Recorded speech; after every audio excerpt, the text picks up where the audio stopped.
자, 이번에는 김부겸 장관으로 가보겠습니다. 지난주 김부겸 장관이 당대표 출마와 관련해서 중앙일보하고 인터뷰를 했었는데 거기 보면 이제 약간 대통령이 정할 문제다 이렇게 얘기를 했습니다. 그러자 이것을 둘러싸고 뒤에 논란이 계속 벌어졌죠? 이걸 이제 어떻게 해석을 했냐면 나는 나가고 싶다. 당대표 경선에 나가고 싶고 그래서 장관을 그만두고 싶은데 그런데 문제는 장관이다 보니까 이제 대통령이 오케이를 해줘야 그만두는 것 아니냐.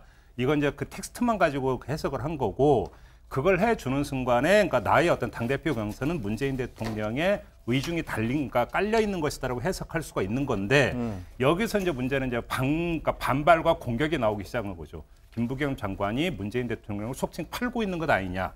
이런 어떤 공격이 나온 거고 네. 이렇게 되다 보니까 이것이 논란이 되니까 이제 김부겸 장관이 압독을 해가지고 이제 저 SNS에 이제 저런 입장을 표명을 한 것이라고 봐야 되겠고요. 그러니까 쉽게 얘기하면 당신이 만약에 당대표에 출마한다면 그 대통령이 뭐 승인해서 간 거냐, 대통령 뜻이냐 이런 그렇죠. 얘기로 해석될 수 있으니까. 그렇죠. 결국은 근데 문제는 이제 일각에서는 그게 대통령 파는 거 아니야. 대통령 그러니까 이렇게 돼버리니까 그러니까 그 김부겸 장관 입장에서 그게 너무나 이제 곤혹스러웠던 거죠. 그래서 SNS 이제 저는 김부겸 장관은 빨리 좀 문 대통령이 사표를 좀 받아가지고 본인이 이제 당대표 출마하고 싶은데 저 인터뷰 때문에 꼬여버렸어요. 그러니까 그렇죠. 대통령이 만약에 사표를 받아주면 김부겸 장관은 본인이 지금 주장대로 나는 대통령이 당에 보낸 사람 이렇게 이제 주장을 할 수 있게 될 측면이 있기 때문에 대통령 입장에서는 모든 사람이 공정한 경쟁을 해야 되는 이런 것이 있고 해서 아마 이제 저 사표 수리 문제가 굉장히 이슈가 될 것 같습니다. 저 SNS 때문에 제가 볼 때 이단락은 된 것 같아요. 이제는 사표 수리를 해줘도 문재인 대통령의 의중이 거기에 담겨 있다. 일단 해명을 했으니까 밀어주는 게 아니라고 하는 것들에 대해서 일정하게 정리가 됐기 때문에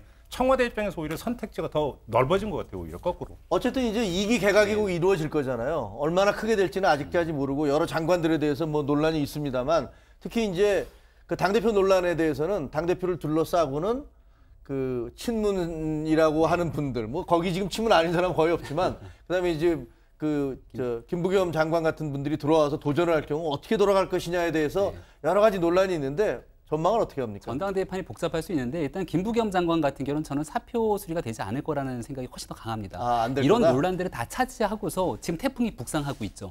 김부겸 장관이 행정안전부 장관인데 여름철은 재난안전을 대비해야 되는 중대본의 본부장 역할을 해야 되거든요. 근데 만약에 사표를 내게 되면은 바로 행안부 장관이 임명되는 것이 아니라 청문회를 거쳐야 돼요. 그렇죠. 청문회를 거치는 지난한 과정 동안에 재난이 오게 되면 그리고 거기에 대해서 일사불란하게 움직여서 이걸 막아내지 못하면 당대표 나가겠다고 직을 벗어던진 김부겸 장관에게 엄청난 공격의 포인트가 될 수밖에 없기 때문에 그러니까 장마나 태풍이나 이런 자연재해도 장관이 움직이는 데는 상당한 장애물이 되는 거군요. 그런 김부겸 장관 같은 경우는 보세요. 지난번에 지진이 있었을 때 화재 현장에 모든 3사 현장에 김부겸 장관이 있었기 때문에 8월 말로 전당대회가 예측돼 있는 지금 일련의 시간표를 봤을 때는 저는 김부겸 장관은 아마도 현직에 집중하고 있는 모습으로 가지 않을까 조심스럽게 예측이 됩니다. 이 일을 잘해도 걱정이네요. 알겠습니다.